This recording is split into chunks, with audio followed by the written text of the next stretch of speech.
Hello everyone, मैं हूं पीके साहू। मेरे यूट्यूब चैनल में आप सभी का स्वागत करता हूं।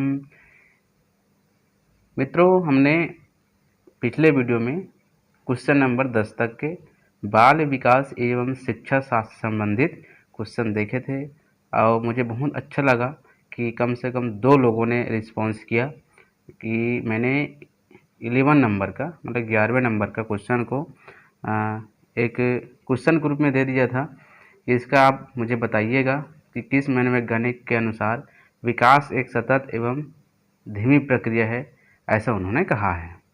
तो 2 साथियों ने बताया था स्किनर। आप दोनों को बधाई कि आपने बहुत अच्छा आंसर दिया है। बाकी लोग तो रिस्पॉन्स नहीं कर पाए, हो सकता है उसको आंसर मालूम ना हो। तो आज के इस वीडियो में हम यहीं से शुरुआत करते हैं। विकास एक सतत और धीमी प्रक्रिया है, ये बिल्कुल सही है। अब विकास क्या है आप सभी जानते हो। विकास और वृद्धि 2 चीज़ें यहाँ पे दोनों को साथ साथ लेके पढ़ा जाता है, जिसमें विकास और वृद्धि में दोनों में अंतर स्पष्ट करना बहुत ज़रूरी है। विकास का अर्थ होता है या विकास शब्द से प्रयोग किया जाता है शारीरिक परिवर्तन, चिंतन शक्ति और सामाजिक व भावनात्मक व्यवहार में परिवर्तन। ये सारी चीज़ें विकास के अंतर्गत आता है। जैसे कुछ चीज़ें ऐसे उदाहरण के लिए देना चाहूँगा। यदि कोई बच्चा रो रहा है और उसे भूख लग रहा है तो रो रहा है, यदि उसको खाना मिल गया चुप हो गया तो ये विकास नहीं कहलाएगा। विकास अचानक नहीं होता, विकास धीमी गति से चलता है, क्रमानुसार चलता है ना। जो भूख लगने के बाद खाना खाने के बाद चुप हो गया वो व्यवहारिक परिवर्तन है, लेकिन ऐसा व्यवहारिक परिवर्तन को विकास के दायरा में नहीं रखा जाता। उसको ऐसा रखा जाता है जिसमें वो पहले से वो क्रमानुसार वो आगे बढ़ रहा हो। जैसे शैशवावस्था से बाल्यावस्था में, बाल्यावस्था से किशोरावस्था में, ऐसे ही वो पहले अंतिम का जो क्षमता है पहले से जुड़ा हुआ हो, है ना। तो इस प्रकार से विकास एक सतत और धीमी प्रक्रिया माना जाता है। और वृद्धि की बात करें तो वजन, लंबाई और आंतरिक अंगों का या कह सकते हैं मात्रात्मक परिवर्तन जिसे नापा जा सके। और विकास की बात करते हैं साथियों, तो विकास के अंतर्गत जो है मात्रात्मक में ये आता है और गुणात्मक भी आता है। मात्रात्मक परिवर्तन और गुणात्मक परिवर्तन। तो चलिए आगे चलते हैं। क्वेश्चन नंबर 12वां नंबर देखते हैं। प्रथम मनोवैज्ञानिक प्रयोगशाला की स्थापना किसने की थी? तो साथियों इसका आंसर आप सभी जानते हो। इसका आंसर है आपका उंड। अब उसके बाद देखते हैं एक कबूतर को, इसको आपको बहुत अच्छे से समझना होगा क्योंकि इससे संबंधित क्वेश्चन पूछे जाते हैं। एक कबूतर को हरे प्रकाश पर चोंच मारने के लिए प्रशिक्षित किया गया है। अब यदि वह सभी रंगों के प्रकाश बिंदु पर चोंच मारता है तो यह घटना है। सीधी सी बात है कि कबूतर को प्रकाश पर कौन सा प्रकाश, हरे प्रकाश पर चोंच मारने के लिए प्रशिक्षित किया गया है, लेकिन वो सभी रंगों के प्रकाश बिंदु पर चोंच मारता। तो यह घटना कौन सी घटना हुई? तो हमारे पास क्या क्या ऑप्शन है? उद्दीपन सामान्यीकरण, प्रतिक्रिया सामान्यीकरण, उसके बाद है सामान्यीकरण प्रवणता, अब उसके बाद आप देख सकते हैं विभेद। ये 4 ऑप्शन दिए हुए हैं। तो 4 ऑप्शन में कौन सा सही आंसर है, मैं इसका आपको पहले इसका कुछ चीज़ें आपको क्लियर करना चाहूँगा। इसका मतलब क्या होता है? उद्दीपन सामान्यीकरण का मतलब होता है जब भी व्यक्ति अथवा प्राणी के सामने कोई समस्या आती है। ध्यान से समझिएगा उद्दीपन क्या होता है। सबसे पहले उद्दीपन में समझा देता हूँ। जब भी व्यक्ति अथवा प्राणी के सामने कोई समस्या आती है तो उसे उद्दीपन कहते हैं। कोई भी समस्या आ गई, चाहे वो कोई व्यक्ति के सामने हो चाहे प्राणी के सामने हो, तो उसे उद्दीपन कहेंगे। उसके समाधान के लिए भिन्न भिन्न अनुक्रिया करती है।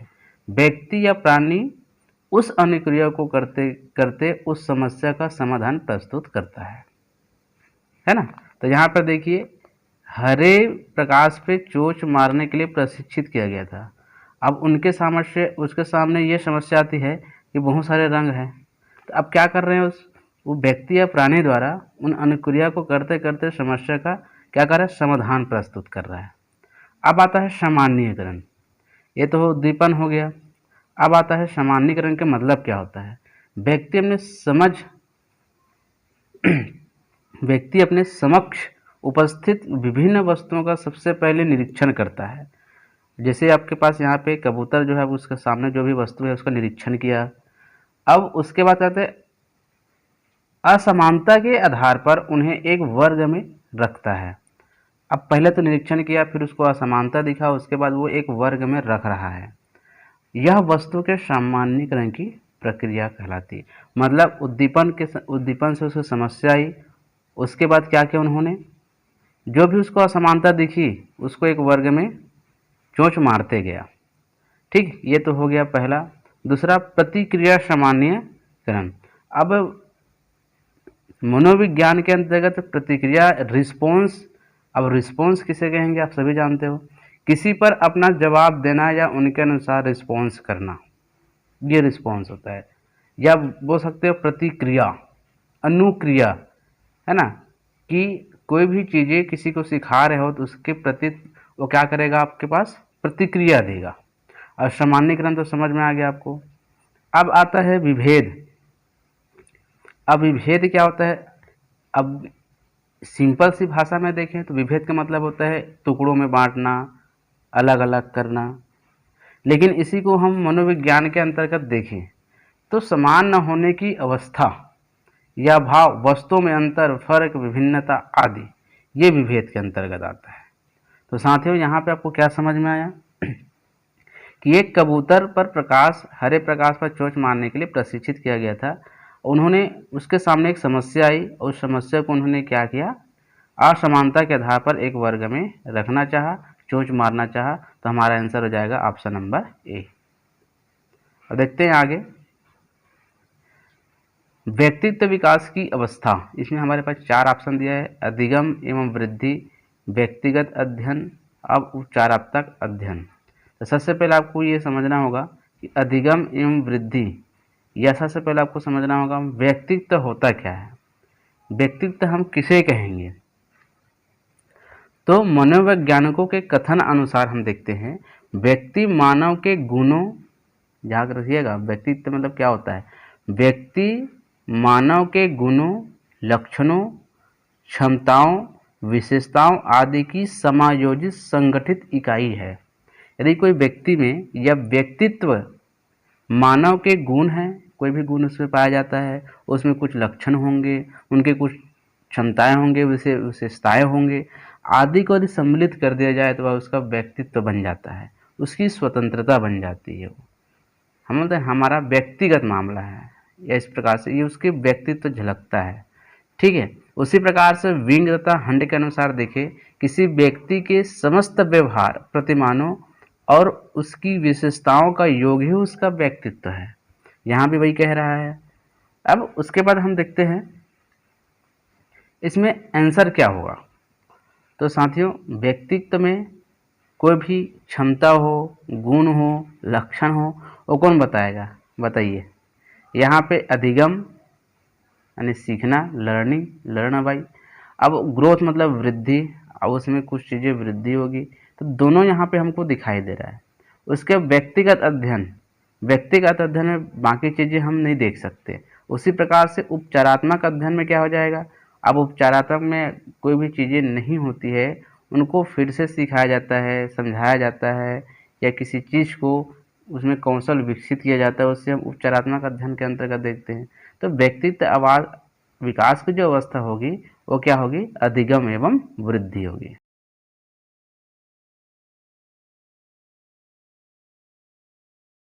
आते हैं अधिगम, नेक्स्ट क्वेश्चन 15 नंबर पे। अधिगम के 3 प्रारंभिक नियम हैं, अभ्यास का नियम, प्रभाव का नियम और तत्परता का नियम। इसमें ऑप्शन दिया है A, B, C, D। तो सबसे पहले मैं आपको आंसर बताने से पहले मैं आपको ये तीनों नियम को कुछ इसके बारे में कुछ बताना चाहूँगा, ध्यान से समझिएगा। अभ्यास का नियम जो उपयोगिता पर निर्भर करता है, ध्यान रखिएगा। अभ्यास का नियम उपयोगिता पर आधारित है, या उस पर निर्भर करता है। वे क्रियाकलाप हैं बालक एक बार सीख लेता है, निरंतर उपयोग में आने से बहुत कम भूलता है। यदि कोई बालक किसी चीज़ को सीख लेता है किसी क्रियाकलाप को सीख लेता है तो निरंतर यदि उसका उपयोग होता रहे, मैं बोला ना कि अभ्यास जो उपयोगिता पर निर्भर करता है। यदि किसी चीज़ को सीख लेता है और उसको उपयोगिता या उसका उपयोग बार बार हो रहा हो। अब एक बच्चा जो है अब खाना बनाना सीख लिया, अब रोज़ खाना बनाएगा तो भूलेगा नहीं वो। लेकिन एक बार खाना बनाया उसके बाद उसको खाना बनाने ही नहीं दिया जाए तो कहीं न कहीं वो भूलना शुरू कर देगा। तो आने से पहले या कह सकते हैं उपयोग में आने से बहुत कम भूलता है वो, यदि बार बार उपयोग करता जाए। ठीक इसके विपरीत यदि अनुपयोगी कार्य, यदि ऐसा कार्य सिखा दिया जाए उनको जो सीख तो गया है लेकिन उसका प्रयोग कभी हो नहीं रहा है तो जल्दी भूलेगा। तो इसे बारंबारता का नियम कहते हैं, क्योंकि बार बार अभ्यास करने से बालक के अनुभव सुदृढ़ होते हैं। लेकिन अभ्यास के नियम कैसे करेंगे, ये उपयोगिता पर निर्भर निर्भर करता है। यदि कोई ऐसा चीज़ सीखा जाए जिसकी उपयोग बार बार हो तो कोई बच्चा इसे भूलता नहीं है। यही है अभ्यास का नियम। अब आता है प्रभाव का नियम। तो प्रभाव का नियम हम देखेंगे। अब प्रभाव से आपको समझ में आ रहा होगा इसका मतलब क्या हो रहा होगा, इफेक्ट। प्रभाव को परिणाम का नियम भी कहा जाता है, ध्यान रखिएगा। प्रभाव को परिणाम का नियम भी कहा जाता है, कभी कभी परिणाम का नियम भी पूछा जाता है। प्रभाव का नियम इसकी मान्यता इस पर आधारित है कि वह प्रतिक्रिया दोहराई जाए जिसके परिणाम सुखद है एवं वे ही सुखद होंगे जिनके परिणाम सुखद हो। ध्यान से सुनिएगा। सुखद की प्रक्रिया अभिप्रेरणा का कार्य करती है। अब किसी बच्चे को आपको कुछ काम कराना है तो वही प्रतिक्रिया बार बार दोहराइए जिसका परिणाम सुखद आना चाहिए। अब सुखद काम का परिणाम सुखद ही होगा, आप सभी जानते हैं। लेकिन इसके विपरीत यदि आप ऐसा प्रतिक्रिया, ऐसा चीज अनुभव बालक के मन में बैठा दिया जाए या बालक की इस क्रिया को करने के लिए कहा जाए जिसका परिणाम दुखद हो, तो ध्यान रखिए कोई बालक उसको दोहराएगा नहीं, कभी नहीं दोहराएगा, है ना। इसलिए अधिगम के लिए सकारात्मक उद्दीपन की आवश्यकता होती है जो उन्हें पुनः अभिक्रिया के लिए प्रेरित कर सके। प्रभाव पड़ेगा, किसी बच्चे पे प्रभाव जरूर पड़ेगा यदि उसका परिणाम सुखद हो। तो इसी कारण इसको बोला गया है प्रभाव का नियम। उसके बाद आता है तत्परता का नियम। अब तत्परता से आप क्या समझेंगे, अपनी भाषा में देखें तो कोई भी चीज़ जो है जल्दी कर लेना, ये हमारी भाषा की बात। लेकिन मनोविज्ञान के अंतर्गत देखा जाए इसको तो जब कोई आप कक्षा में चले जाइए, कोई भी कक्षा में जाइए आप, यदि बालक आपके सामने करता है कि सर हम ये फलाना काम करना चाहते हैं, क्या इसको करें। अब आप उसको नहीं, अभी नहीं करना है, 2 घंटे बात करना है या 3 घंटे बात करना है या कल करना है, तो क्या वो बालक, आपसे सवाल करना चाहूँगा, क्या वो बालक जिस समय आपको कहा था कि हम करेंगे सर, हम करना चाहते हैं, क्या उतनी ही खुशी से दूसरे दिन या आपके समय देने के बाद कर पाएगा, या उसी समय यदि आप बोलेगा ठीक है आप करो। बताइए, यदि बालक यदि कहता है कि सर हमें फलाना काम, चलिए मैं बोलता हूँ पौधा लगाना चाहता है, यदि कोई बच्चा पौधा लगा, सर हम अभी पौधा लगाना चाहते हैं, तो बड़ी खुशी से, बड़ी तत्परता से, बड़ा कम समय में, बड़ा उत्साह से वो काम करेगा। लेकिन उसी को आप बोल दे बेटा 3 घंटे बात करना है, छुट्टी के बाद करना है, तो उतनी ही तत्परता, उतनी ही खुशी से वो नहीं करेगा। तो इसका आशय ये है, तत्परता का नियम ये कहता है कि बच्चों को उसी समय कार्य दीजिए जब वो कार्य करने के लिए उत्सुक हो या सक्रिय हो। वो क्या करेगा, वो बहुत अच्छे से काम करेगा और कम समय में ही समाप्त कर लेगा। ये है तत्परता का नियम। तो चलिए आगे चलते हैं। दोस्तों यदि आपको ये कुछ चीज़ें आपको समझ में आ रहा होगा तो प्लीज़ आपसे निवेदन है कि सब्सक्राइब करिए, दूसरों को बताइए। ये जानकारी केवल ऐसा है कि प्रश्न उत्तर तो सभी जानते हैं, उत्तर सभी जानते हैं, लेकिन कुछ चीज़ें इसका विश्लेषण कर दिया जाए तो बड़ा ही अच्छा रहता है, ये मैं मानता हूँ। तो आप सभी से निवेदन है बिल्कुल सब्सक्राइब करिए और लाइक ज़रूर कर दीजिएगा साथियों। जितना आप देख रहे हो यदि अच्छा लगे तो प्लीज़ लाइक करिएगा। अब यहाँ पे देखिए ए नंबर का, किशोरावस्था में चरित्र निर्माण में से जो अवस्था संबंधित हैं निम्न में से है। अब यहाँ पे देखो 4 ऑप्शन दिया है। परंपराओं को, सॉरी मैंने इसका आंसर नहीं दिया था, इसका आंसर है साथियों एडवर्ड थॉर्नडाइक। इसका आंसर है एडवर्ड थॉर्नडाइक। चलिए आगे चलते हैं।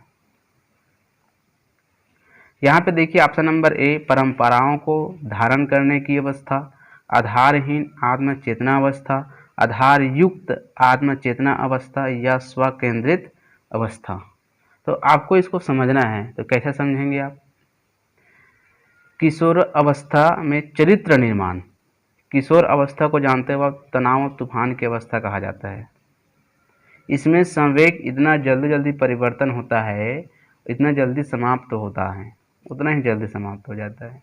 वो अपने आप में सक्षम होना चाहता है, वो चाहता है कि मुझ पर किसी का दबाव न बने, वो चाहता है कि मैं स्वतंत्र रहूं, वो चाहता है कि मेरे बातों का सम्मान हो। तो इस जो अवस्था संबंधित है चरित्र निर्माण का, उसमें से क्या होगा? परंपराओं को धारण करने की अवस्था, ये कोई परंपरा नहीं होती है, तो बिल्कुल ऐसा कुछ क्वेश्चन आता है तो बिल्कुल इसको निगलेक्ट किया जाता है, ध्यान रखिएगा। अब आता है आधारहीन आत्मचेतना, मतलब आत्मसम्मान। आत्मचेतना मतलब आत्मसम्मान मान के चलिए, तो आधारहीन आत्मचेतना की अवस्था, उसमें कोई आधार नहीं है, ऐसा बोल रहा है। उसके बाद आधार युक्त आत्मचेतना की अवस्था, इसमें कुछ आधार हो, कुछ चीज़ें उसमें मतलब स्थायीपन हो, ऐसा। आधार युक्त मतलब उसके आत्मसम्मान में स्थायीपन आ गया है, क्या ऐसा अवस्था है किशोर अवस्था? या स्वकेंद्रित अवस्था है? अब बताइए, क्या वो ऐसा स्टेज है जहाँ पे वो स्वयं पे केंद्रित करना चाहता है? तो ये आपका डी और बी को देखा जाए तो लगभग एक जैसा लगता है, मतलब सोचा जाए तो, लेकिन सबसे बेस्ट ऑप्शन है आपका आधारहीन। उसके चरित्र निर्माण में अभी कोई स्थायी नहीं है, वो अस्थायी है, वो धीरे धीरे अभी परिवर्तनशील रहेगा, धीरे धीरे परिवर्तन होगा। तो ये आपका ऑप्शन नंबर बी जो है वो सही आंसर होगा। चलिए आगे देखते हैं नेक्स्ट क्वेश्चन। किशोरों का संवेग के नियंत्रण का सबसे अच्छा उपाय निम्नलिखित में से कौन सा है? अब आता है संवेग। अब संवेग की बात करते हैं साथियों। तो आप सभी जानते हो संवेग कितने प्रकार के होती है? संवेग 14 प्रकार की होती है। उनमें से 6 ऐसा संवेग है जिसको आसानी से चेहरे के माध्यम से या चेहरे के भाव से समझा जा सकता है। ठीक है, इसको हम यदि इससे संबंधित कोई क्वेश्चन आते हैं तो और अच्छे से बताने का प्रयास करेंगे।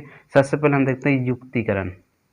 युक्तिकरण जो है मनोविज्ञान में क्या कहता है?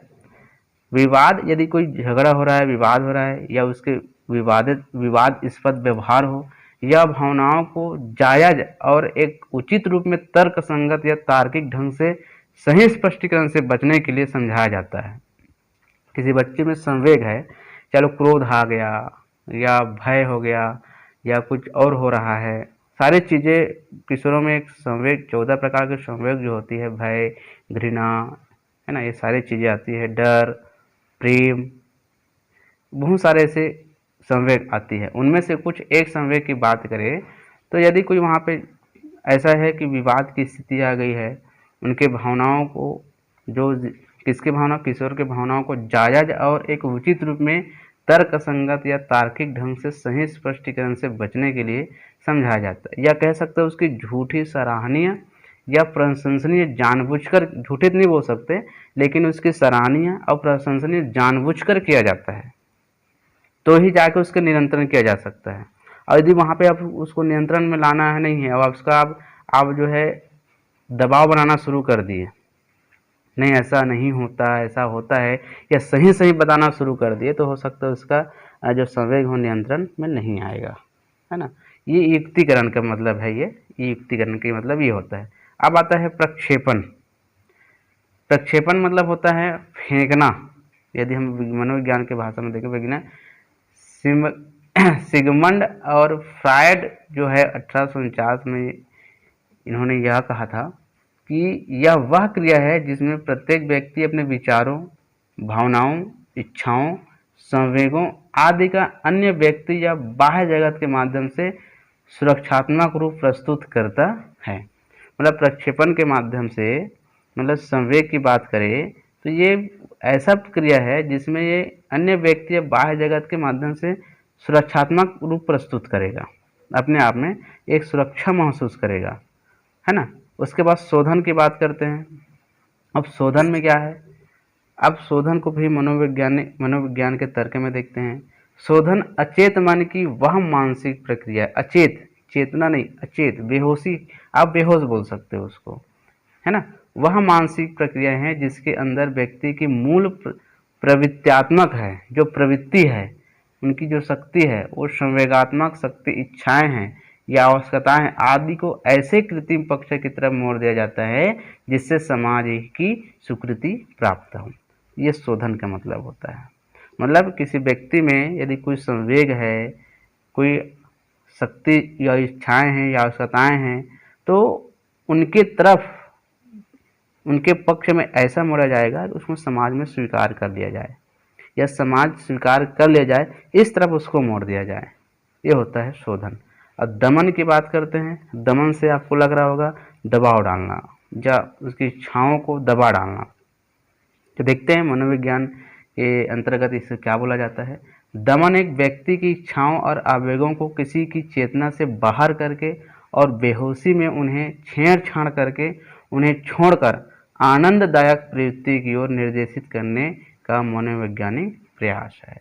मतलब कोई व्यक्ति दमन, अब सीधी सीधी बात है, कोई व्यक्ति में संवेग, इच्छाएं हैं, आवेग है, तो उसे क्या किया जाएगा, चेतना से बाहर करके, मतलब उसको समझ अचेत करके सीधा अचेत कर दिया जाएगा, बेहोशी कर जाएगा और उनको इस प्रकार से मतलब निकालने का प्रयास किया जाए, छेड़छाड़ किया जाएगा कि उनको छोड़ करके उनकी प्रवृत्ति में आनंददायक प्रवृत्ति डालने का प्रयास किया जाएगा या आनंद आए ऐसा निर्देश की ओर लेके जाया जाएगा, तो उसे बोलते हैं दमन।